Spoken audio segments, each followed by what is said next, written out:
चलो, बुधवार के देवे। चलो उष्मागतिकी का हम लोग सेकंड देखते हैं। सेकंड पार्ट है उष्मागतिकी का। कल हम लोग कहां कहां तक देखे थे? कल कहां तक देखे थे हम लोग? अले, चक्री हो गया ना। चलो अगला देख लो, उष्मागतिकी का शून्यवा नियम। उष्मागतिकी का शून्यवा या शून्य कोटि का नियम। हाँ, छोटा सा है। उष्मागतिकी का शून्यवा नियम, या इसी को हम लोग कहते हैं शून्य कोटि का नियम। कुकुर वाला कोटि नहीं है ना। भोरा मत हो जाना। शून्य कोटि का नियम।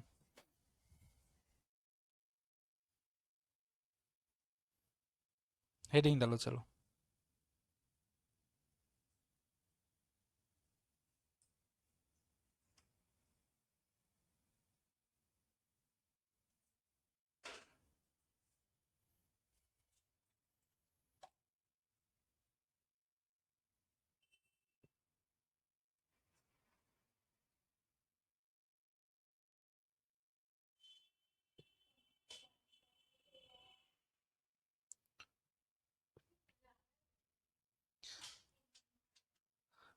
हो गया। शून्यवा कोटि का नियम समझो होता क्या है। हम लोग पढ़े हैं उष्मा स्थानांतरण में या उष्मा के संचरण में उष्मा का प्रवाह कैसे कैसे होता है। मान लो दो पात्र ले लेते हैं, है ना। एक हम लोग ले लिए ए ले लिए और एक हम लोग क्या ले लिए, बी ले लिए। अगर दो हम लोग पात्र लेते हैं, दोनों का पात्र अलग अलग, ताप अलग अलग है। मान लो इसका ताप T1 डिग्री सेंटीग्रेड है, इसका ताप T2 डिग्री सेंटीग्रेड है, और T1 बड़ा है किससे, T2 से। मतलब ये उच्च ताप है और एक ऐसा है निम्न ताप है। तो दोनों के बीच एक तरह की ऊर्जा का प्रवाह होगा, जिसको हम लोग क्या कहेंगे, उष्मा कहेंगे। एक ऊर्जा का प्रवाह होगा जिसको क्या कहेंगे हम लोग, उष्मा कहेंगे।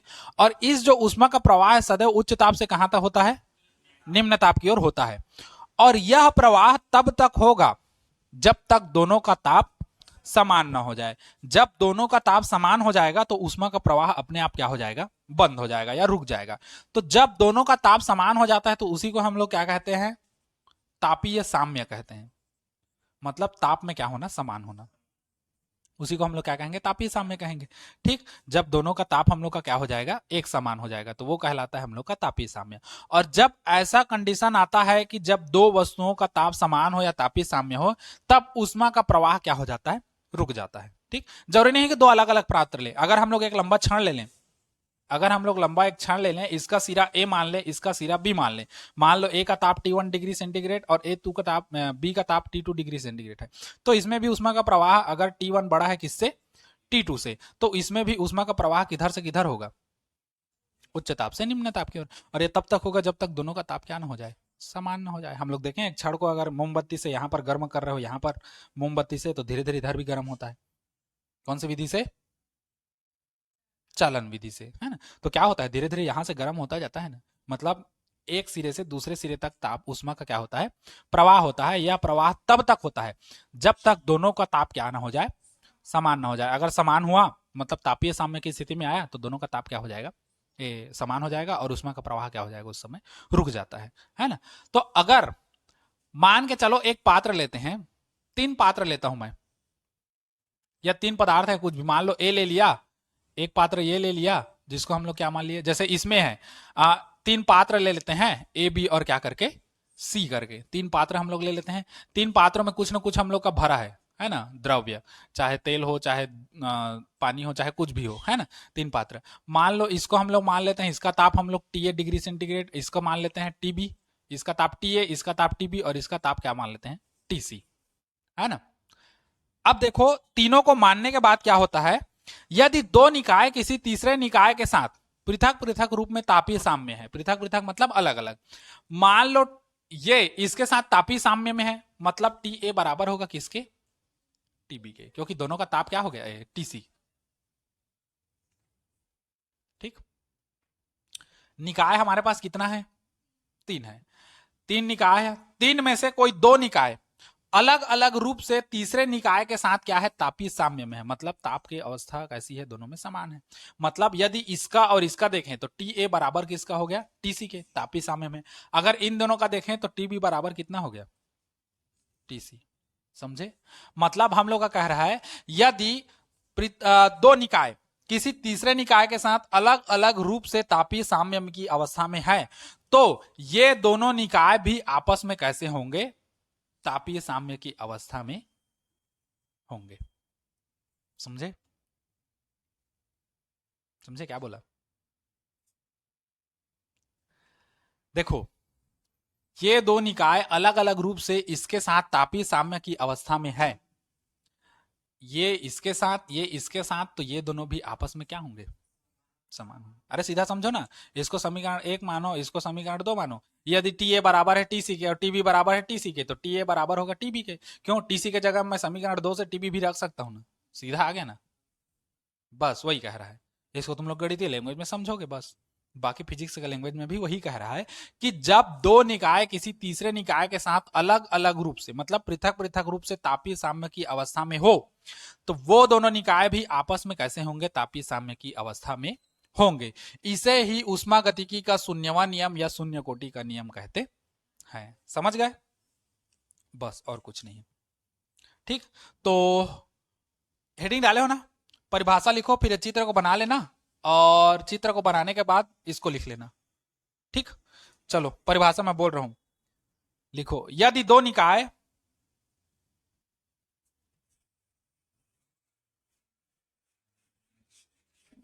बुड़ गया लाइट गोल, यदि दो निकाय किसी तीसरे निकाय के साथ, यदि दो निकाय किसी तीसरे निकाय के साथ अलग अलग रूप से, इसमें पृथक पृथक दिया है, मैं शब्दों को थोड़ा सा सुधार रहा हूं, सरल कर रहा हूं, सुधार नहीं रहा हूं, अलग अलग रूप से तापीय साम्य की अवस्था में हो, या अवस्था को नहीं लिखोगे तब भी चल जाएगा, तापीय साम्य में हो भी कह सकते हो, या तापीय साम्य की अवस्था में हो या तापीय साम्य में हो, तो वे दोनों निकाय भी आपस में, वे दोनों निकाय भी आपस में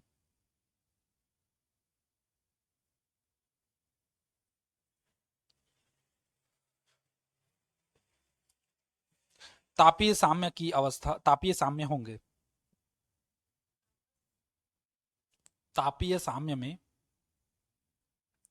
होते हैं या होंगे, कैसा भी करो, होते हैं कर दो।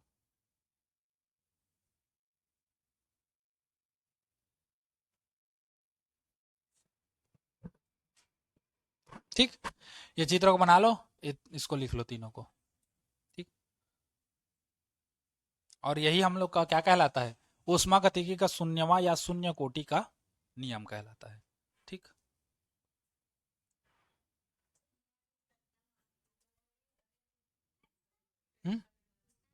क्या हो गया? कैसे हो गया?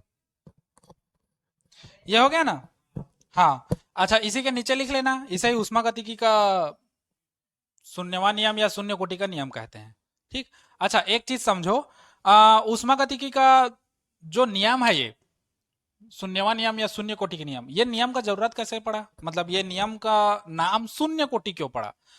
तो जो ऊष्मागतिकी था, है ना, ये ताप के प्रथम नियम और द्वितीय नियम से आया था, द्वितीय नियम के बाद आया था।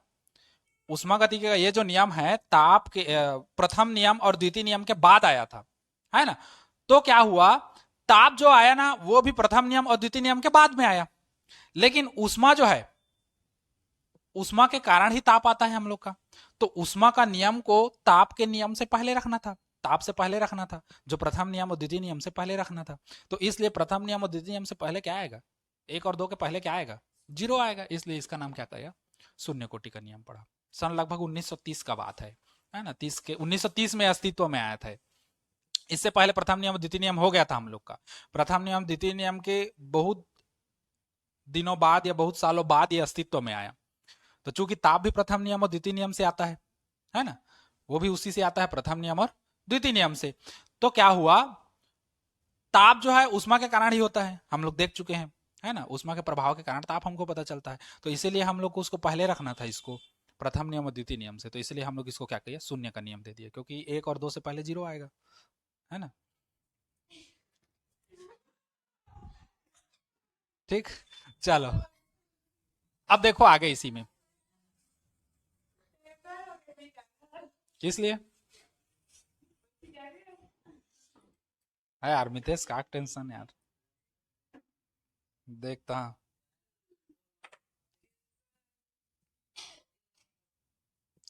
अब देखो गैस के प्रसार में किया गया कार्य, है ना, अगला हेडिंग डालो, गैस के प्रसार में किया गया कार्य।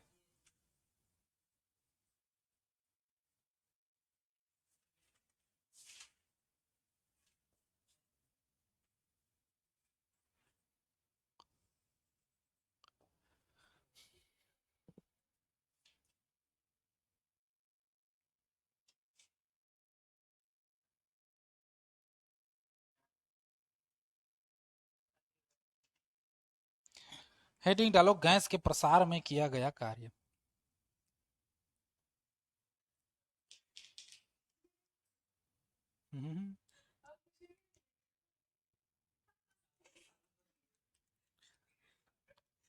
हो गया ब्रो, क्या हुआ? गैस के प्रसार में किया गया कार्य, चित्र देख लो, मान लो एक पात्र है ना, या कोई भी एक हम लोग का बर्तन है या कुछ भी है ना, इसमें मान लो इतना तक हम लोग क्या भर दिए हैं, गैस भर दिए है। पानी क्यों भरेगी, उष्मा पड़ रही है तो पानी भरेगी, गैस पड़ रही है। हाँ हाँ, बस फर्क इतना है, ये बाहर का गैस है, पेट का गैस नहीं है। है ना, मान लो एक पात्र में हम लोग का क्या भरा है, गैस भरा है। ठीक, अच्छा मान के चलते हैं इसमें एक पिस्टन है। अब देखो इसमें मैं यहां पर 2 ठो दिखा रहा हूं, पिस्टन एक ही है, मैं 2 दिखा रहा हूं तुम्हारे समझने के लिए। क्यों 2 दिखा रहा हूं मालूम, क्योंकि अभी प्रेशर पड़ेगा, प्रेशर पड़ेगा। ये रियल पिस्टल है, वो भी रियल पिस्टन है, पिस्टल नहीं है, मार दोगे तुम लोग का क्या भरोसा। ये ये ठीक, पिस्टन पहले यहां तक था, समझो, पिस्टन पहले यहां पर था, मान लो पिस्टन, अच्छा ये पिस्टन कैसा है, घर्षण रहित, समझते हो, जब पिस्टन ऊपर नीचे आता है तो कोई आवाज नहीं करता, है ना, जैसे वो क्या कहते हैं, साइकिल हवा भरने वाला पंप होता है ना, वो वैसे खींचोगे दबाओगे, खींचोगे तो क्या होता है, हवा भर आता है, दबाओगे तो हवा कंप्रेस होता है, और साइकिल क्या में जाता है तो उतना ज्यादा आवाज थोड़ी करता है, वो घर्षण रहित पिस्टन होता है नीचे। बस वैसे ही सेम प्रोसेस ये रहेगा, घर्षण रहित पिस्टन है। तो मान लो प्रारंभ में गैस भरे थे, तो गैस का आयतन क्या था, V1 था, और लगने वाला दाब क्या था, P1 था। ठीक, तो उस समय पिस्टन, हम लोग का पिस्टन कहाँ था, यहां ना रखे कहाँ था, यहां था, समझे। अच्छा मान के चलो गैस ने ज्यादा दाब लगाया इस पर, पिस्टन पर, गैस ने इस पिस्टन पर ज्यादा दाब लगाया, दाब इसका P1 से बढ़कर क्या हो गया, P2 हो गया, तो इसका आयतन भी V1 से बढ़कर क्या हो जाएगा, V2 होगा। मान लो V1 से V2 तक जाने में कितना विस्थापित हुआ, dx, मान के चलते हैं इतना वो विस्थापित हुआ, समझे। अब ये गैस भरा है, गैस को अब मैं कैसे दिखाऊं, पानी को तो मैं दिखा देता हूं ऐसे ऐसे, और गैस को कैसे दिखाऊं, है ना, तो इसलिए समझो ये गैस भरा है ना, जैसे हमारे अंदर भरता है वैसे ही यहाँ भरा है ना, तो गैस भरा है जिसका दाब हम लोग का P1 है ना, और आयतन क्या है, V1 है। जब मान लो किसी कारण वजह से कुछ भी होता है जिससे गैस ज्यादा एक्स्ट्रा फोर्स लगाता है, एक्स्ट्रा प्रेशर लगाता है, जिससे पिस्टन यहाँ था वो यहाँ से कहाँ आ गया, यहाँ आ गया, है ना, तो आयतन V1 था, V1 से बढ़कर क्या हो गया, V2 हो गया, V1 से बढ़कर क्या हो गया, V2 हो गया, और इसका जो विस्थापन है यहाँ से यहाँ तक का खिसकने का, वो कितना हो गया, ds, अल्प विस्थापन, है ना, पिस्टन के खिसकने का। ठीक, ये चित्र बनाओ, माना फलाना फिर लिखवाता हूं, फिर आगे बढ़ते हैं। ठीक, चित्र को पहले बनाओ, चलो चित्र बनाओ, गोजो, चलो माना फलाना लिखते हैं, इसमें सरल है, कठिन नहीं है, चलो लिखो। माना एक पात्र जिसमें गैस भरा है, चाहे किसी का भी हो, किसी का भी मतलब चाहे हाइड्रोजन गैस हो चाहे कोई सा भी गैस हो, कहने का मतलब। अब तुम लोग अपना गैस मत सुनो। गैस भरी है या गैस भरा है। हो गया, पूर्ण विराम कर लो।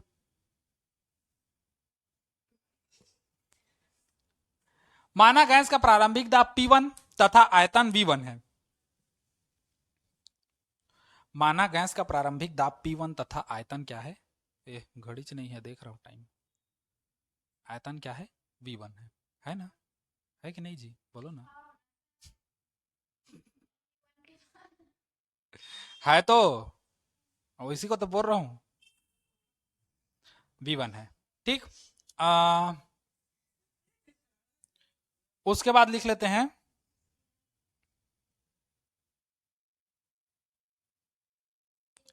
अच्छा, पिस्टन को भी कुछ मान ले क्या?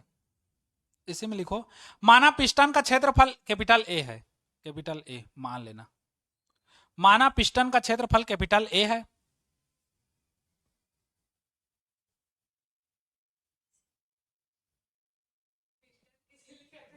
पिस्टन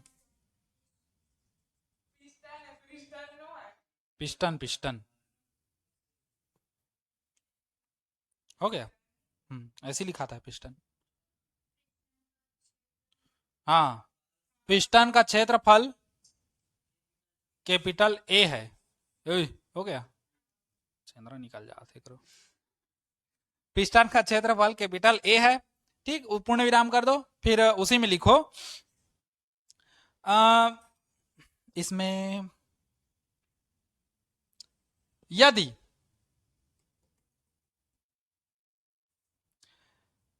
गैस का दाब P2 हो, यदि गैस का दाब P2 हो तो उसका आयतन V2 हो जाता है।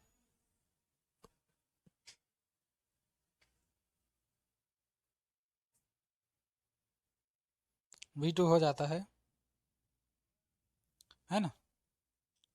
पुण्यराम, माना प्रसार के दौरान या प्रसार के समय, माना प्रसार के समय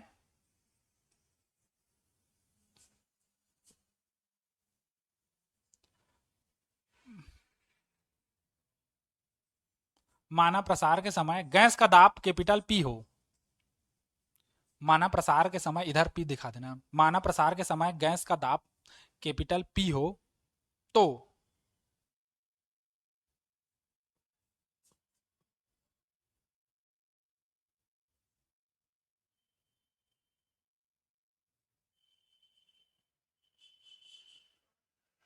तो गैस द्वारा पिस्टन पर आरोपित बल देखते हैं। अब हम लोग देखो, गैस द्वारा पिस्टन पर कैसा बल आरोपित होगा? दाब का सूत्र हम लोग के पास क्या होता है? दाब का बल बटा क्षेत्रफल, यही होता है। अगर बल का मान निकालोगे तो क्या हो जाएगा? दाब गुणित क्षेत्रफल। तो निकाल दो। अगर पिस्टन पर आरोपित बल F हो तो F बराबर क्या हो जाएगा? दाब गुणित क्षेत्रफल। दाब हम लोग का क्या है? P, और क्षेत्रफल कितना है? Area A। हो गया, समझे? तो ये था गैस द्वारा पिस्टन पर आरोपित बल जब उस पर धक्का देता है तो उसका बल का जो सूत्र है F बराबर P इंटू ए। P1 P2 इसने ले लिया है क्योंकि प्रसार के लिए हम लोग का क्या लिए हैं? कैपिटल P लिए हैं। प्रसार में कितना का हो रहा है? तो यहां से यहां तक जा रहे हैं ना, तो उसके पिस्टन पर आरोपित बल F हो तो F बराबर हो जाएगा P इंटू ए, जहां बल बराबर होता है दाब गुणित क्षेत्रफल। इतना हो गया। हाँ, यदि पिस्टन अल्प दूरी कितना विस्थापित होता है? dx। तो इसी को लिखेंगे, माना गैस के प्रसार में, माना गैस के प्रसार में पिस्टन द्वारा विस्थापन, पिस्टन द्वारा अल्प विस्थापन कर दो।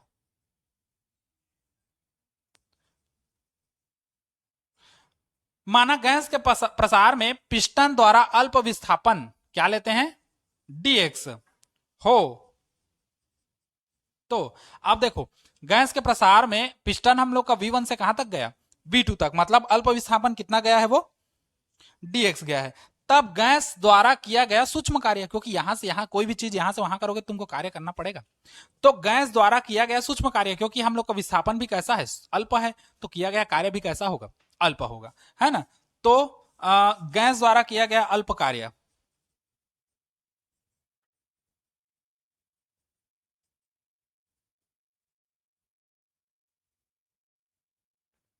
अब देखो अल्प कार्य डी डब्ल्यू होगा, और कार्य का सूत्र क्या होता है,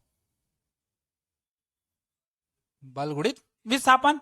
बल हम लोग क्या लाए हैं, एफ, इंटू विस्थापन कितना हो रहा है, डीएक्स, तो एफ इंटू डीएक्स होगा। अगले ही पल अब देखो यहां पर क्या हो जाएगा, डी डब्ल्यू बराबर हो जाएगा, एफ का मान रखो कितना, पी इंटू ए, तो ये हो गया पी इंटू ए इंटू क्या हो जाएगा, डीएक्स।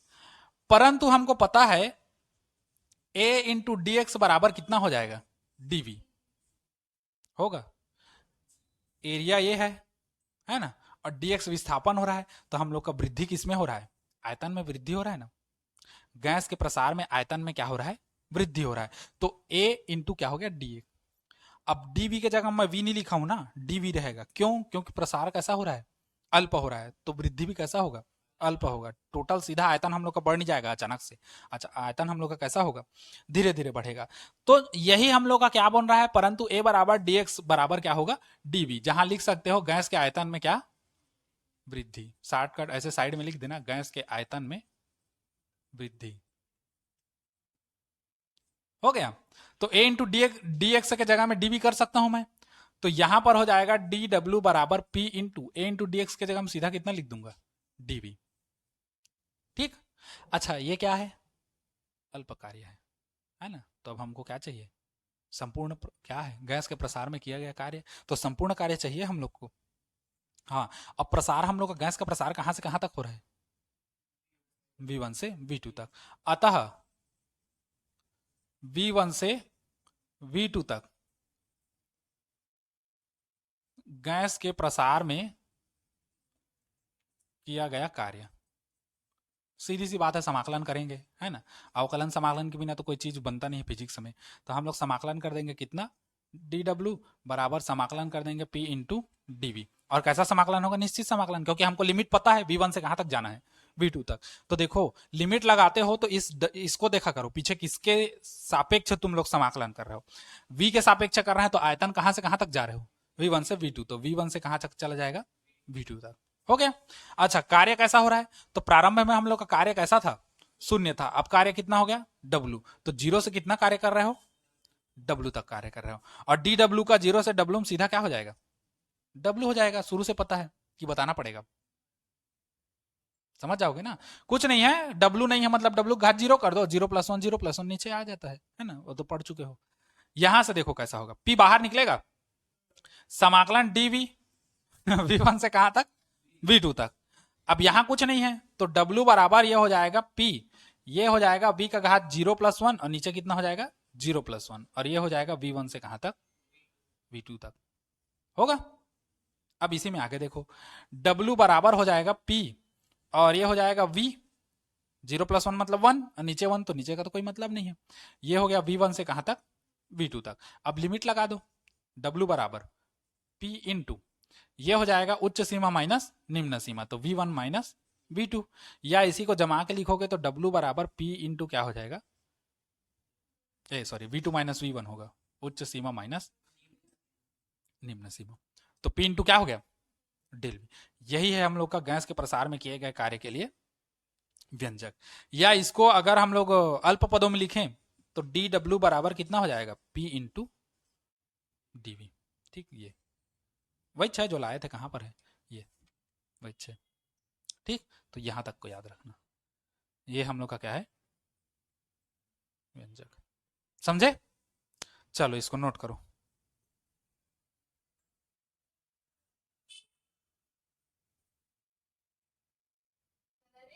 चलो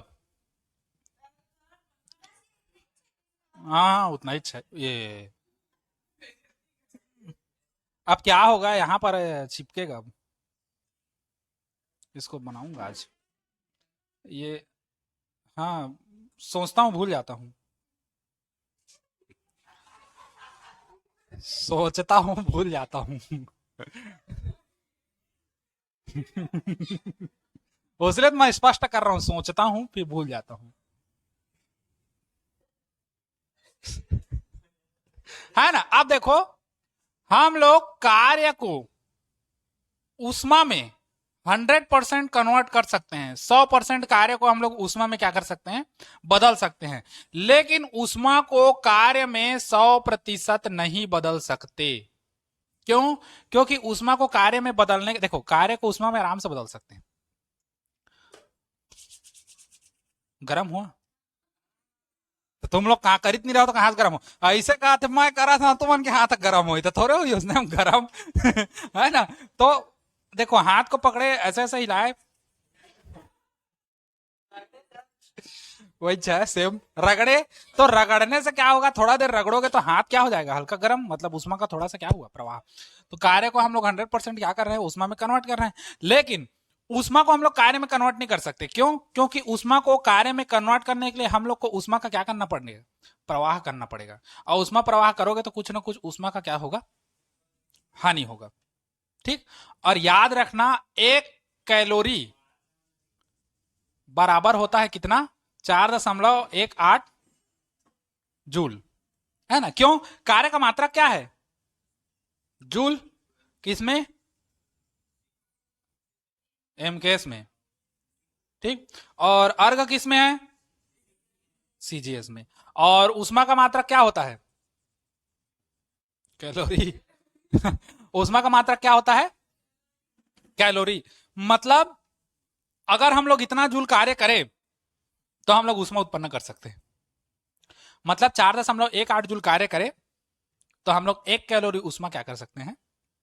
उत्पन्न कर सकते हैं। ठीक। तो याद रखना, कार्य को 100% उष्मा में बदल सकते हैं, लेकिन उष्मा को 100% कार्य में हम लोग नहीं बदल सकते हैं ना, वो पॉसिबल नहीं है। ठीक। कुछ ना कुछ हम लोग को उष्मा क्या होगा?